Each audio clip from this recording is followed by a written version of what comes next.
এটা দুৰ্ভগীয়া পৰিয়ালৰ কৰুণ কাহিনী হয় নিজৰ মাতৃ চিকিৎসাৰ বাবে সহায় বিচাৰি এগৰাকী কণমানি হিয়া ভঙা কান্দোন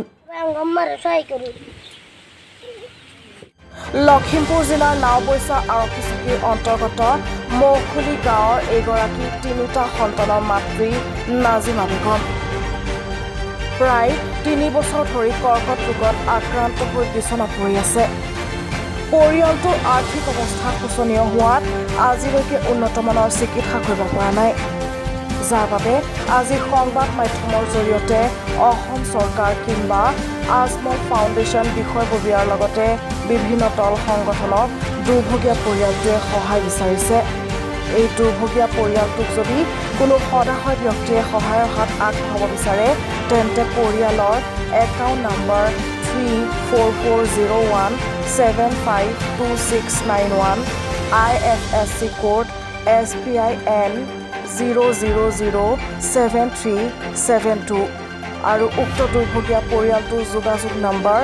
9362728463 সবাই সাহায্য করবে আমাকে আমার বহুত দূরা ভিলে যাবো কারণে আমরা কইটা দূরা খাবার পাই না আমরা 3 ভাই বোন কোন স্কুল পড়ো এলপি স্কুল ইয়া অসম চৰকাৰে কি কয় হিমন্তৰে কি কইবার চাও সহায় চাও তোমার আম্মার কয় বছর ধরে বেমার 3 বছর 3 বছর ধরে তো আমার চিকিৎসা করবা লাগে কলি যাব পাটনা লৈ যাব না তো টেয়া পয়সা লাগে না মানে রাইজা তান সহায় চাও আর কি না তোমার আম্মার সহায় করতে বা তোমার আম্মার চিকিৎসা করবা না অসম চৰকাৰ লগত আপোনালোকে অলপ সাহায্য বিচাৰি আছে মানুহজনী ইমান বেমাৰ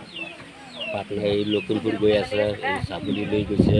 এমএলএ ডিব্ৰুগড় লৈ গৈছে অৰুণাচল লৈ গৈছে তথাপি ভাল হোৱা নাই আৰু বেছি হৈ আছে মাটি বাৰী বিক্ৰী কৰিছে তেতিয়াবা আমালোকে চাইছোঁ অলপ সহাইছোঁ আমালোকে অলপ কৰিছোঁ তথাপি ভাল হোৱা নাই এতিয়া পাটনা লৈ যাব বুলি বিচাৰি আছে সৰু 3টা ল'ৰা ছোৱালী সৰু সিহঁতে খোৱা বোৱা আৰু ডিষ্টাৰ্ব বনাব নোৱাৰে স্কুল গৈ থাকে কি কৰিব এতিয়া আপোনালোকে চৰকাৰৰ পৰা অলপ সহায় চাইছোঁ ৰাইজৰ পৰা সহায় চাইছোঁ যেহেতু আপোনালোকৰ এটা প্ৰতিনিধি আছে যিটো আপোনালোকৰ MLA নাওবৈচা বিধানসভাৰ সমষ্টিৰ সেই MLAক কি ক'ব আপুনি এই MLAৰ সাহায্য চাইছোঁ MLAৰ পৰা সাহায্য বিচাৰিছে না তেওঁ আজি কিমান দিন ধৰি মানে এনেকুৱা বেমাৰত ভুগি আছে আজি 3 বছৰ ধৰি ঘৰত পৰি আছে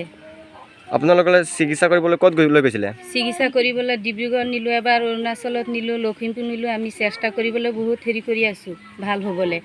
3টা ল'ৰা ছোৱালীকেইটাৰ মুখত চাই আমি হেৰি কৰি আছো যে ভাল হওক মাকজনী